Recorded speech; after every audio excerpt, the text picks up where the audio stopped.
মানে আসলতে যদি আমি সঁচাকে বিজেপি দলটোক 2026ত হৰুৱাব লাগে তেতিয়াহ'লে আমিও ইলেকশ্যনটো ভালকৈ খেলিব লাগিব।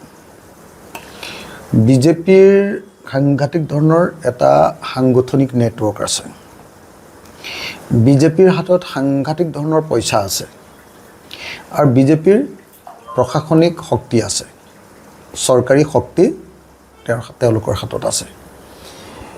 ইয়াৰ বিপৰীতে আকৌ তাৰ লগতে আছে যে বিজেপিয়ে আন বিৰোধী দল তেওঁলোকৰ বিজেপিৰ লগৰ যিবিলাক দল NDAৰ যিবিলাক দল সেই NDAৰ দলবিলাকৰ লগতো তেওঁলোকৰ ঐক্যমঞ্চ আছে। ইয়াৰ বিপৰীতে আমি গোটেই বিৰোধী দলবিলাক ফ্ৰেগমেণ্টেড, আমি বেলেগ বেলেগকৈ আছোঁ। বিৰোধী দলবিলাক পৃথক পৃথককৈ আছোঁ, 1 নম্বৰ। 2 নম্বৰ, কংগ্ৰেছৰ ভিতৰত সাংঘাতিক ধৰণৰ ৰিফ্ট চলি আছে, এতিয়া সংঘাত চলি আছে। তেওঁলোকৰ ঘৰখন ভাঙি চিঙি যোৱাৰ নিচিনা হৈছে, তেওঁলোকৰ কাজিয়া সাংঘাতিক ধৰণে চলি আছে। গতিকে কংগ্ৰেছে কোনো ধৰণৰ ডিচিশ্যন ল'ব নোৱাৰা পৰিৱেশ আহিছে।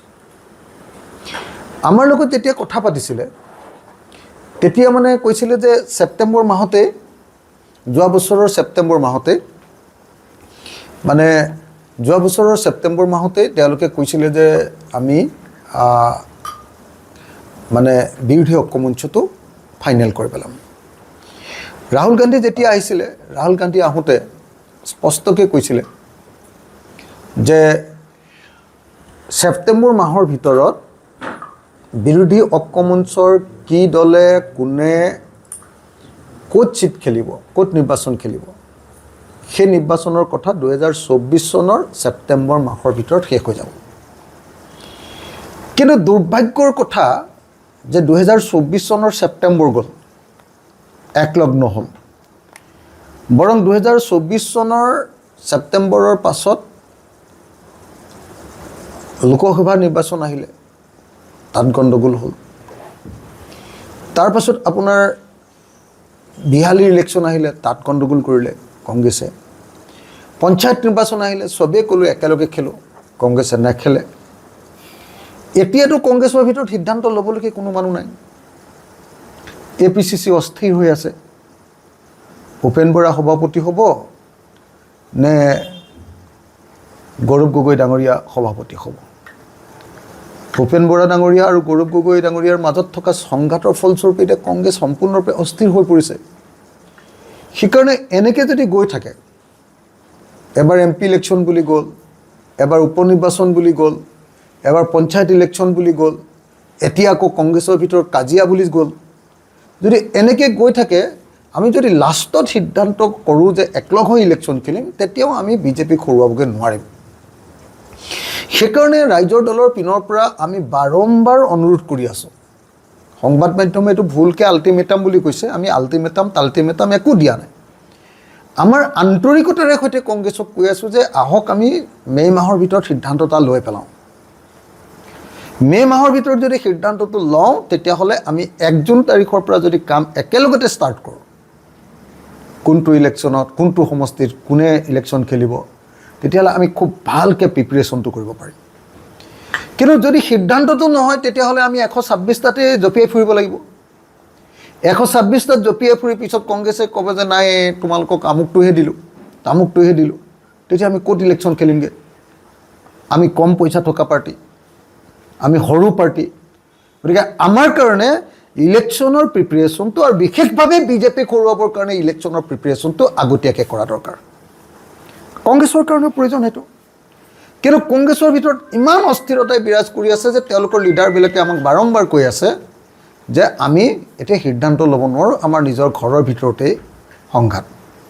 সেইকাৰণে মই আকৌ এবাৰ আপোনালোকক কৈছোঁ যে আমাৰ আগ্ৰহটো হ'ল 2026 চনত বিজেপিক হৰুৱাব লাগিব।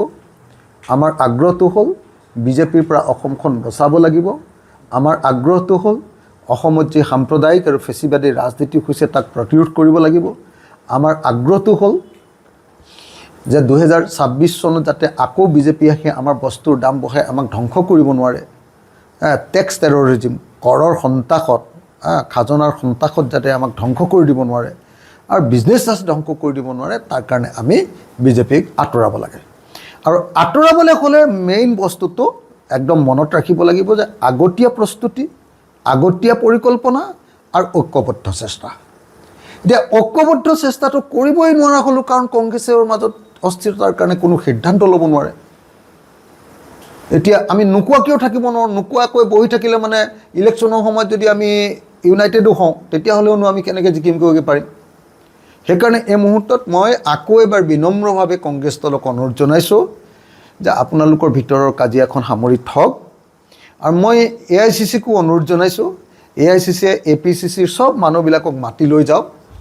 দৰকাৰ হ'লে কোনোবা এজনক CM কেণ্ডিডেট কৰি দিয়ক আৰু কোনোবা এজনক পাৰ্টি প্ৰেছিডেণ্ট কৰি দিয়ক। মোৰ এইটো প্ৰস্তাৱহে আকৌ দেই, সেইটো আকৌ আপোনালোকে গৈ বেলেগ ধৰণে উলিয়াই নিদিব আকৌ। মই এইটো অনুৰোধে কৰিছোঁ আমাৰ গোটেই বিৰোধীৰ স্বাৰ্থত, বিজেপি খৰুৱাৰ স্বাৰ্থত মোৰ এইটো অনুৰোধ যে কংগ্ৰেছৰ ভিতৰত এজনক প্ৰেছিডেণ্ট দি, এজনক CMৰ কেণ্ডিডেট কৰি দি কাজিয়াখন বন্ধ কৰি তেওঁলোকক সমৈখতীয়াভাৱে কাম কৰিবৰ কাৰণে, একেলগে কাম কৰিবৰ কাৰণে, ইউনাইটেডলি টিম ৱৰ্ক কৰিবৰ কাৰণে AICCয়ে নিৰ্দেশ দি দিব লাগে। তেতিয়াহে আমি 2026ত জিকাৰ কিবা সম্ভাৱনা আছে। এনেকৈ অনিৰ্দিষ্ট কালৰ কাৰণে আমি কংগ্ৰেছৰ কাৰণে ৰৈ থাকিব নোৱাৰোঁ। নহ'লে মে' মাহ যদি শেষ হৈ যায়, তেতিয়াহ'লে কিন্তু 126টাতে প্ৰস্তুতি আৰম্ভ কৰিম। আৰু 126টাত প্ৰস্তুতি আৰম্ভ কৰি যদি আমাৰ কেণ্ডিডেটবিলাকে পইচা খৰচ কৰা আৰম্ভ কৰে, তাৰপিছততো বেক কৰিব নোৱাৰিম, তাৰপিছততো আৰু উভতি চাব নোৱাৰিম। গতিকে কংগ্ৰেছে সোনকালে সিদ্ধান্ত ল'ব লাগে। সেইকাৰণে বাৰম্বাৰ কৈ আছোঁ যে আমি বিজেপিক হৰুৱাব খোজোঁ, একেলগ হ'ব খোজোঁ কংগ্ৰেছৰ লগত, কিন্তু কংগ্ৰেছে এতিয়া ঐক্যবদ্ধ হোৱাৰ সিদ্ধান্ত ল'বই নোৱাৰে নিজৰ ভিতৰত কাজিয়াৰ কাৰণে। সাজু নহয়, সাজু হ'বৰ কাৰণে 1 জুনৰ পৰা মানে এতিয়াতো আমি 43টা সমষ্টিত আমাৰ কাৰ্যকলাপ চলাই আছোঁ। 43টা সমষ্টিত আমি গ্ৰেড A বুলি আমাৰ কাৰণে এতিয়া আমি সেইটো 21টাৰে আৰম্ভ কৰিছিলোঁ। এতিয়া গ্ৰেড A সংখ্যাটো আমাৰ 43টা হৈছেগৈ। 43টা সমষ্টিতটো আমি চেগা চুৰুকাকৈ বা ভালকৈ আমি কামখিনি কৰি আছোঁ। কিন্তু লাষ্টত যদি এনেকুৱা হৈ যায় যে নহয় যে আপোনাৰ একতা নহ'ল, তেতিয়াহ'লে আমাকতো 6% এবাৰ ভোট লাগিবই। চাওক, আমাৰ দলটোৰ এবাৰ ৰিকগনিশ্যনৰ কথা আছে। আমাৰ দলটো ৰিকগনিশ্যন হ'বলৈ হ'লে নতুন পাৰ্টিক 6% ভোট লাগে। আৰু দ্বিতীয় কথা, যদি সঁচাকৈ দল এটা খুলি লৈ এনেইতো আৰু ইয়াতে ধৰ্মশালা কৰি থাকিলেতো নহ'ব। আমি ইলেকশ্যনত জিকিব লাগিব, বিজেপিক হৰুৱাব লাগিব। আৰু সকলোৱে জানে যে বিজেপিক হৰুৱাবৰ কাৰণে আটাইতকৈ ডাঙৰ শক্তি আঞ্চলিকতাবাদী জাতীয় শক্তি। আৰু আঞ্চলিকতাবাদী জাতীয় শক্তিক যদি শক্তিশালী কৰিব লাগে, তেতিয়াহ'লেতো প্ৰত্যেকটো সমষ্টিত কাম কৰিব লাগিব। গতিকে সকলো সমষ্টিত কাম আৰম্ভ কৰিছোঁ। কিন্তু এনেকুৱা নহয় যে আজিৰ দিনটোত সকলো সমষ্টিতে কাম কৰি কংগ্ৰেছৰ লগত বুজাবুজি নকৰিম বুলি কৈছোঁ, কিন্তু কাম আৰম্ভ কৰিব কৈছোঁ। এই মুহূৰ্তত 43টা সমষ্টিত কাম পূৰা দমে চলাই আছোঁ। বাকী সমষ্টিবিলাকতো 30 মে'ৰ পাছত কাম আৰম্ভ কৰি দিম। গতিকে মই কংগ্ৰেছ দলক আকৌ এবাৰ বিনম্ৰভাৱে প্ৰাৰ্থনা জনাইছোঁ, অনুৰোধ জনাইছোঁ, আহ্বান জনাইছোঁ। আপোনালোকে এইটো ডেডলাইন বুলি খালি নক'বগৈ।